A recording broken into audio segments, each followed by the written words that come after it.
I am gaming. I am gaming. I am gaming podcast. Hi everyone, my name is Ivica. Thank you so much for being at the latest episode of I Am Gaming. This is episode 27 and I'm super happy to have another guest. This is one more interview episode. With me is God-sSs-END, aka David from the Hell Let Loose Training Camp and a growing, really impressive and interesting community around the game you probably didn't heard of, which is Hell Let Loose. God-sSs-END, thank you so much for being here and talking with me. Hey, man, I'm very, very, very happy to be here. This is an awesome opportunity, and I really appreciate it. The pleasure is all mine. For starts, let's tell our viewers and listeners something about Hell Let Loose for those, and there are not that few of them who never heard about the game. Okay, sure. Hell Let Loose is probably, in my opinion, it's definitely the best World War II battle sim that you can get. It borders on battle sim, but it's really just FPS with an RTS overlay. So we're talking real-time strategy on top of your first-person shooter, and it's a World War II theme, you know, but it's just out of the box crazy good. These developers, I don't know what their inspiration is. I mean, I've read some of their backstory, but these guys are putting everything they've got into this thing. And I mean, just when they finish a map, they turn around and then they add more and they add more and they add more. So it's clearly a passion project, and they are developing a community around it very quickly. But yeah, it's like not your standard World War II shooter. They've gone the extra length to give you like real maps from actual battles and mechanics that are starting to hit upon an level of authenticity that you're just not seeing anywhere. I was a big Battlefield 2 guy, you know, and Battlefield 3, and I just played the whole Battlefield series. I've been into the games for a long time, but I was a COD fan before that for a long time, and Day of Defeat fan, so this was right up my alley. But yeah, World War II all the way, hardcore stuff. So as you say, you're basically a lifelong gamer. You're also a content producer, online content producer, and also a community management guy. And you're into community management. We'll talk about it later on as well, about your community that you're building upon. So you're not, I'll put it like this, you're not a gamer that's easily impressed, I'm betting, especially when it comes to these genres. You played a lot of Call of Duty, you had that experience, you know how the playing field of FPS titles, especially history themed, looks like. And this is something that's out of the box, right? Oh yeah, it's out of the box in a big way. I had actually completely quit gaming when Battlefield 4. I kind of went through the Battlefield 4 thing. I played that for a couple of years actually, and then and then they came out with Battlefield 5, and that was it for me because I had been waiting for the World War II game. That's always just been kind of like a favorite for me. You know, ever since my Day of Defeat Source days, I've just followed the World War II games. And nothing really good was coming out. And then, the Call of Duty series was like all right, but it just never kind of grabbed me. And so I transitioned to the Battlefield games, and I had been waiting for this one, but nothing was coming. And I was like, well, I think this might be it. And so that was it for me too. And then I heard about this game just kind of through the grapevine. I don't even remember how. I think I just stumbled across a video, and that it wasn't out yet. It was still in beta. And they were looking for, it was a Kickstarter program, so they were looking for people. And I was like watching the videos, and I saw a landmine go off. Someone stepped on a landmine, and the body blew into the air and then landed on the ground. And I was like, whoa. And then that's when I started following it. But the early access was actually a surprise. So when early access came out, I was like, oh, I just couldn't resist. So I had taken a year off from gaming, thought I'd never come back. I sold my PS4, and I honestly thought that was it for me. I was like, well, everybody's got to grow up, you know? And but when that early access came out, I watched some new videos that people were coming out with, and I was like, I just had to try it. And so I tried it, and I have literally been hooked ever since. I completely get what you're saying, because it has that really unusual appeal for 2020 or 2019, it doesn't matter. I also stumbled upon it. I never tried it. The first video I saw of it was from your channel, from each HLL Training Camp. And at the first minute or two, it was like, okay, this is like a mode of World War II, nothing special. But when you keep watching, and we'll talk about that video as well, you kind of start figuring out, man, this is that game that everybody wanted. You know, it's like when you're a kid, at least I was a kid when I watched, not really a kid, but a teenager, when I watched Saving Private Ryan. And later on, when you watch like Band of Brothers, and you're watching the action sequences and everything, and you say like, yeah, this is really the perfect video game, you know?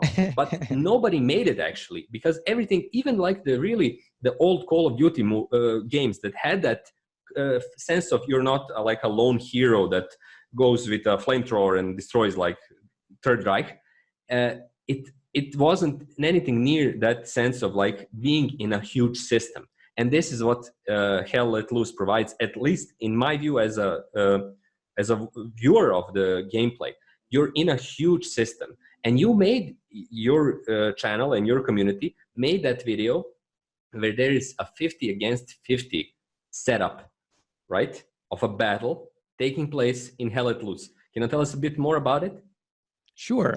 One of the things that, you know, I gravitated towards this particular game for was really the you know, at the beginning, it was just really the World War II theme, but this group of developers are working on a level of immersion, and their immersion, they're constantly ramping that up. So when you first start playing, one of the things that really kind of grabbed me was this sense of like being naked on the battlefield. Like, you do not know where the enemy is when you first join a game, and it's like your first game. I mean, the first 6 hours, I never even saw a bad guy. I mean, it was like they're tucked away behind trees 200 meters away, and I don't, you know, some people, they want that canned experience. They want to get out there, they want to shoot it up, they want to be rock stars. That's what the whole Battlefield series and COD series is. It panders to that, just let's go game, you know, the running gun kind of thing. But in this one, the arcade moment, yeah, it's arcade. Yeah. But in this one, there was just a whole different dynamic. You just knew that you had to slow everything down, and you had to be mindful. You had to be there in the game, or you just were going to get nowhere. And I remember this dude.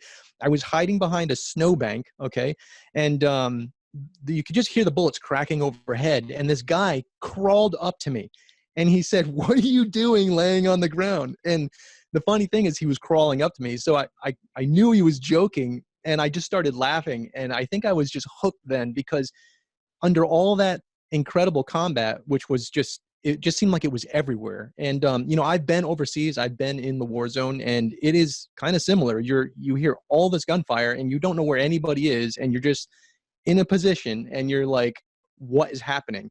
Okay. During all of that, he literally crawled up to me and had a conversation with me, and he also made a joke, and it ended up being this dude that I ended up playing with for a while, and he just kind of knew his stuff, and it's a completely different kind of game. And it's almost like I guess like what Battlefield 4 was with the hardcore mode. It's similar to that, but there's less running gun. You know, okay.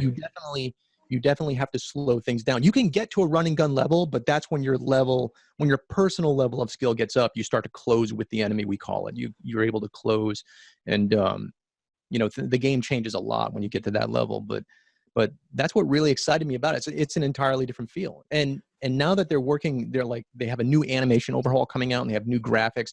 You start to get this sense of deep immersion. But that's what was interesting about the 50 on 50.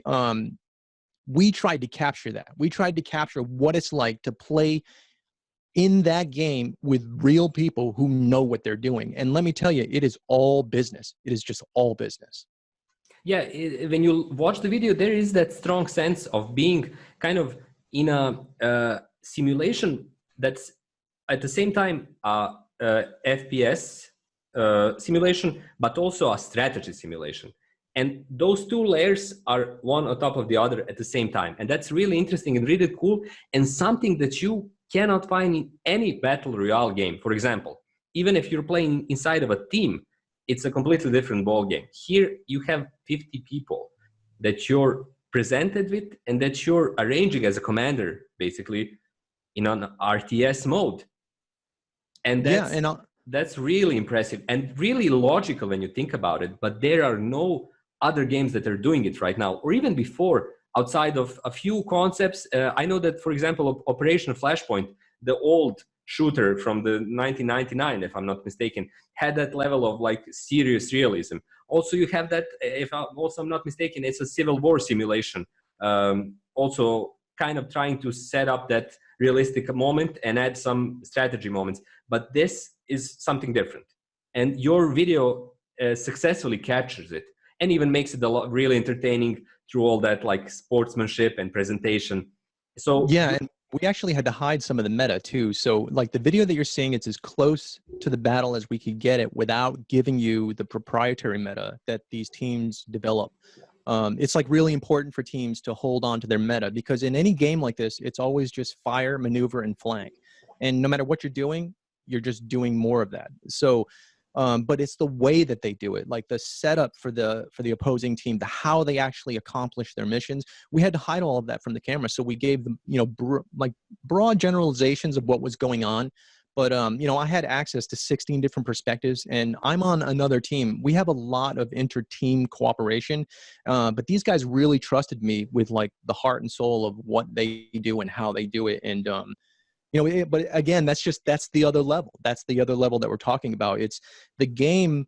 These developers have somehow managed to make that happen without going all the way arcade. They threaded that needle of dynamic play and a sense that you could have run and gun, but clearly you can see that the higher level play emerges out of that somehow.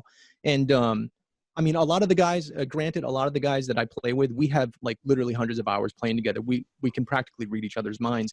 Okay, yeah, sure. The game made that possible. The game demanded that we start playing like that, which is probably my favorite thing about this game.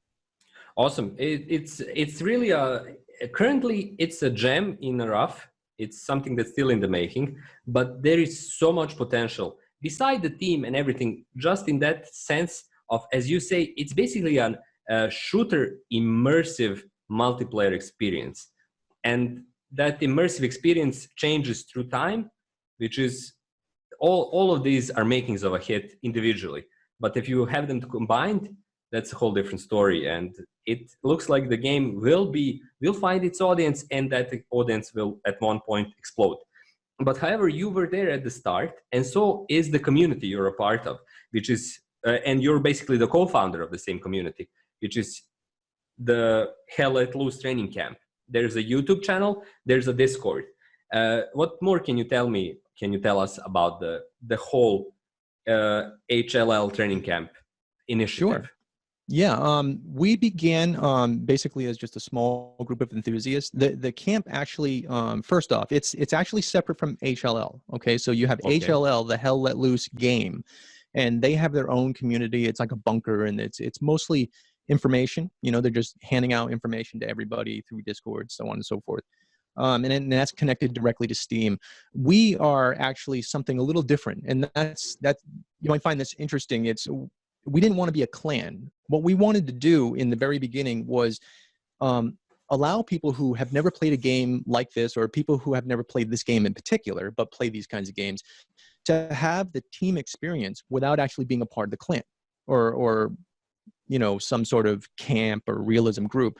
We wanted them to have that experience because in our assessment, that is the thing that really binds people to the game. It's being able to play as a team, because if you're not playing as a team, if you're not working with somebody else or come into the game with that mindset, this is going to be a tough one. That's just the way it is. Some people, they have a lot of FPS experience. They can come in and they can just run and gun no matter what it is. We have some guys like that in our camp, literally some of the best gamers in general. It doesn't matter what game they play, they're just rock stars. Yeah, the hand-eye coordination, right? They're good. It's a level of, it's a whole different kind of genius, man. Yeah, I mean, it's crazy. But that's what has kind of like been that's our rock, you know, and that is what has made us one of the fastest growing communities in this particular community, in the wider community. It's because we bring people in, and not only do we give them that experience, but we had one guy with us. He was one brand new level 1 guy, and he was playing with level 70s and up. And he said, in the middle of the game, he's like, this is the greatest experience. This is the greatest game I've ever played. I am literally sweating because we're like, yeah, just stick to our, stay on us and we'll, just shoot at what we shoot at. He doesn't know what we're shooting at, but he's just shooting in the direction. Yeah. But basically that's the core of what we do. We're a Hell Let Loose. Yeah. But we're a Hell Let Loose support team, we have a team of our own that we call them the God Squad because, they're all gods. They're all high level, really capable dudes. And the name came off of my name because it was just funny in the beginning, but then it just stuck. So now we have demigods and God Squad and we have all kinds of stuff. But what we do is like, so outside of, providing the team experience without being a part of a team, we have a team. So we're kind of like a fire station that has a softball team. That's how we look at it. And what we do is when other teams organize events, we try to, if they are short people, we'll give them a unit or like even a whole team. That 50-on-50 was a direct challenge. They're like, yeah, would you guys like to play us? And we're like, sure, but we're going to bring in some friends because that's just how we operate. We're constantly trying to build the community. It's literally our number one aim. But one of the things that we're trying to do is because this is World War II and it's really an homage to that entire time frame, which for all of us at the camp and everybody in the game, really, there's something romantic about that history, as bad as it is. It's history now. It's story. It's a legend. It's part of our past. And we love anything that brings that alive and honors it. And so we try to honor it. And one of the ways we try to honor it, and which is crucial, it's literally a pillar of our particular community at the camp, is that there's no dev bashing. There's no camp bashing. Our program, you can't bash the program. We literally have something called PDA. There's zero PDA. So we have zero tolerance policies, and PDA is public displays of aggression. We do not allow toxicity at all. And so we keep this constant positive vibe, and people honestly are really attracted to it. It's so easy to go negative, and that I think sometimes communities could fall apart around that because they're so determined to have numbers. And for us, we're like, no, this is the culture here. This is the vibe. And we go out of our way to build relationships with real teams, like real teams in Hell Let Loose. And in a way so that we can communicate that and show that, look, if we all work together, if we all stay positive, if we all just be the cool people that we really want to be, we can have potentially the best online gaming community in the world. It's literally our aim. Like we actually say it in the Discord and on the news. The new site that we're building, that we really believe that we can make Hell Let Loose the best online gaming community in the world because we just don't allow those things. And our numbers actually prove it. Like we are constantly growing. We get 5 to 20 a day coming in. And this is an extremely niche market. Like if this were a full-blown millions of players game, we would probably have the largest community in the world. And with this level of growth. I'm not, because proportionally, your numbers are going to, they're going to, if you follow the sample, it's going to show. So, and I'm not tooting our own horn. I just really believe in what we're trying to do. And that's one of the things that keeps me moving. It keeps me creating, and it keeps me constantly trying to push the envelope. This, the last 50-on-50 Spectacular project was a huge project. It took a lot of people to organize, and a lot of hours. There was money that went into it. It was the first time we've ever done something like that. But it was worth it because there's so much love that surrounds this community that you just can't help but try to do your best, for it. So, in a nutshell.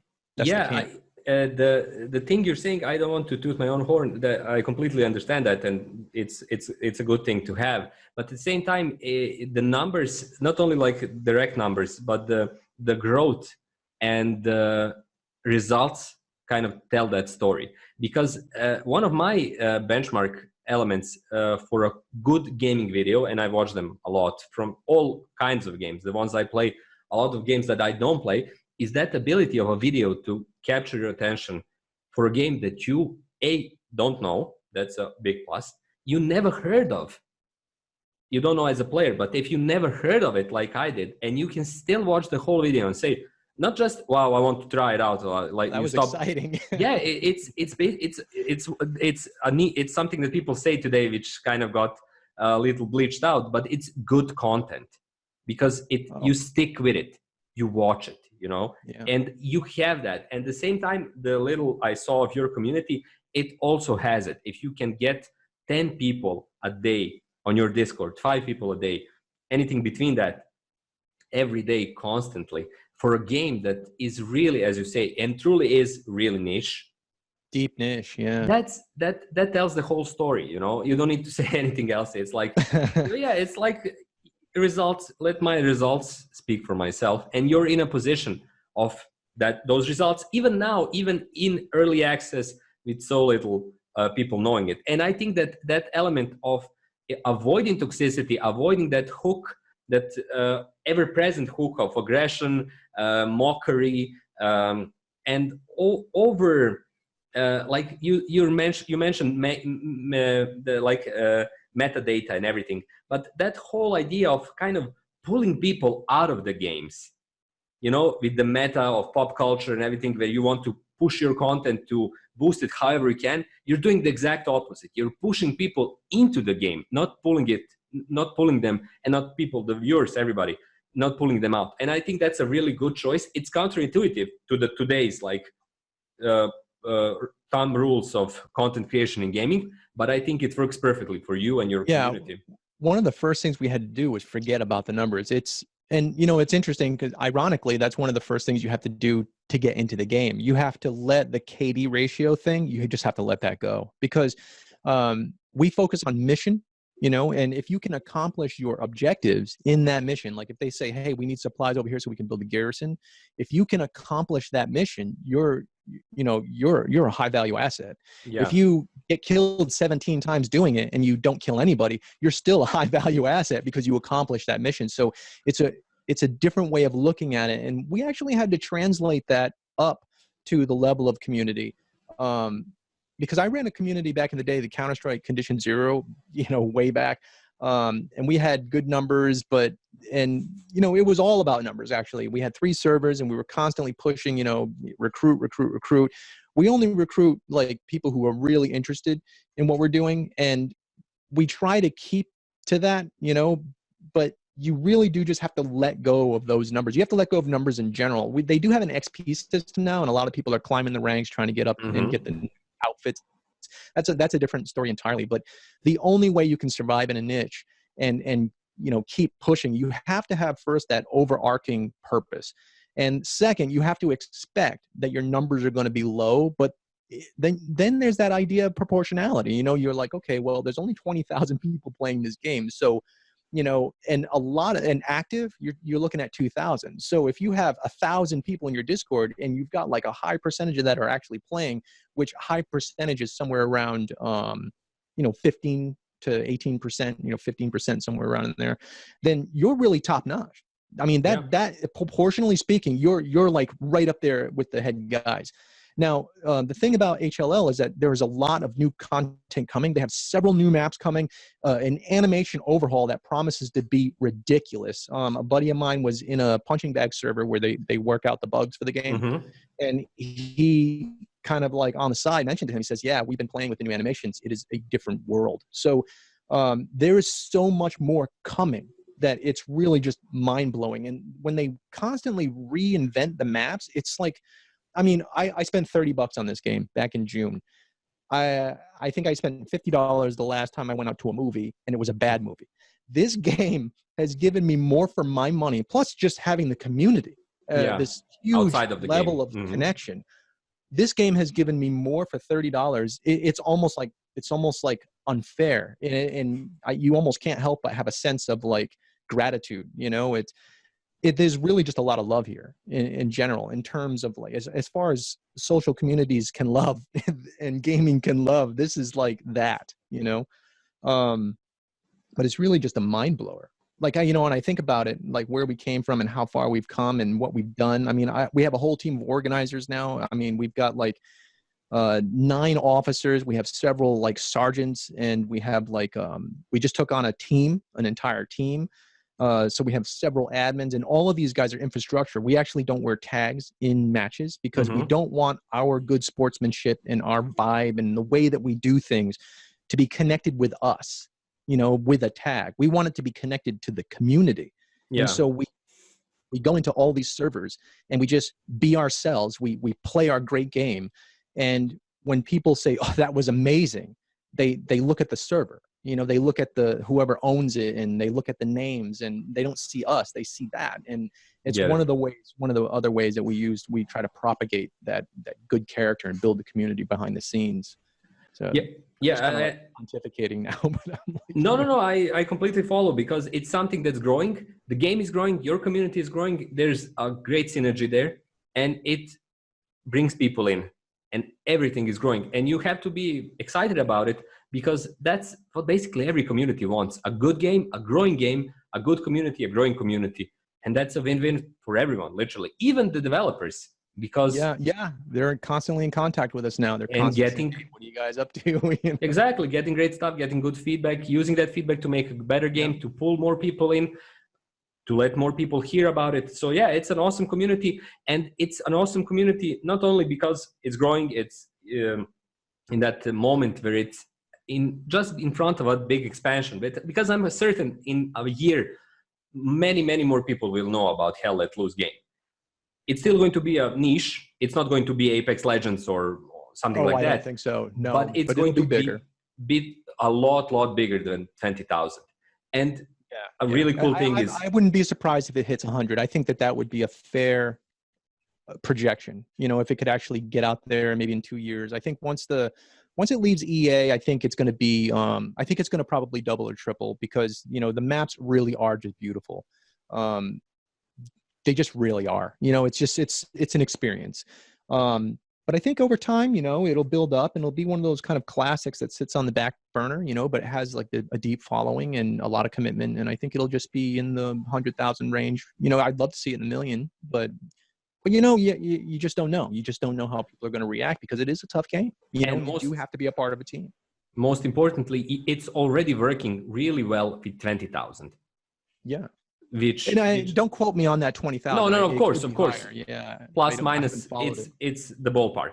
So it's an amazing story, and it's a really cool story in several ways. And that's why I like to talk about things like this in my podcast, because it binds community building, gaming, and even a sense of not really entrepreneurship, but that moment of creating something, of building something with the developers, with other players. So it's an amazing story.